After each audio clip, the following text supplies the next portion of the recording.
Hi all, ಎಲ್ಲರಿಗೂ ನಮಸ್ತೆ. Welcome back to my channel. ಇದು ರಾಮನವಮಿಯ ವ್ಲಾಗ್.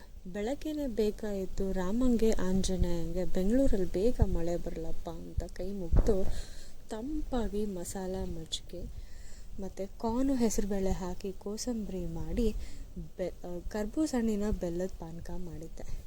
ಅದಾದಮೇಲೆ ಸಂಜೆ ನಾನು ನಮ್ಮ ಅಕ್ಕನ ಮಗಳು ಬನಶಂಕರಿ ದೇವಸ್ಥಾನಕ್ಕೆ ಅಂತ ಹೊರಟ್ವಿ. ಸೊ ಅಲ್ಲಿ ಆ್ಯಸ್ ಯೂಶ್ವಲ್ ಫುಲ್ಲು ರಶ್ ಇತ್ತು. ಸೊ ನಾನು ಅಮ್ಮ ಏನು ಮಾಡ್ತೀವಿ ಅಂದರೆ ₹50 ಟಿಕೆಟ್ ತೊಗೊಂಡು ಬೇಗ ದರ್ಶನ ಮಾಡ್ಕೊಂಡು ಬರೋಣ ಅಂತ ಬಂದ್ವಿ. ಸೊ ₹50 ಟಿಕೆಟಲ್ಲೂ ಸ್ವಲ್ಪ ಫುಲ್ ಖಾಲಿ ಆಗಿತ್ತು. ಬಿಕಾಸ್ ನಾನು 4:30 5 o'clock ಹಂಗೆ ಹೊರಟಿದ್ದೆ. ಸೊ ಆಮೇಲೆ ಅಮ್ಮನ ದರ್ಶನ ಅಂತೂ ಫುಲ್ ನೆಮ್ಮದಿಯಾಗಾಯಿತು. ಅಲ್ಲಿ ಆ್ಯಕ್ಚುಲಿ ದೇವ್ರದ್ದು ಕ್ಲಿಪ್ಪಿಂಗ್ ಇಟ್ಕೊಬಾರ್ದು ಅಂತ ಹೇಳ್ತಾರೆ.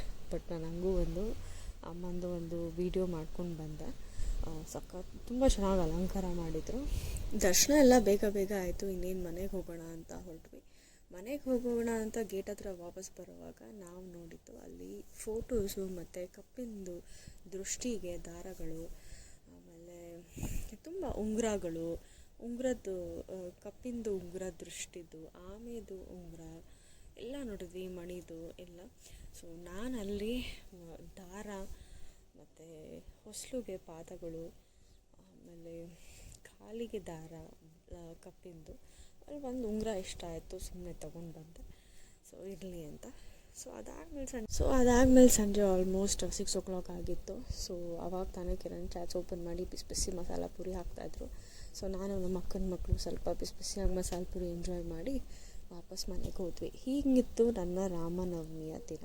ನಿಮ್ಮನೆ ರಾಮನವಮಿಯ ದಿನ ಹೇಗೆ ಸೆಲೆಬ್ರೇಟ್ ಮಾಡಿದ್ದೀರಿ ಅಂತ ಕಮೆಂಟ್ ಮಾಡಿ. Until next video, bye, see you, take care.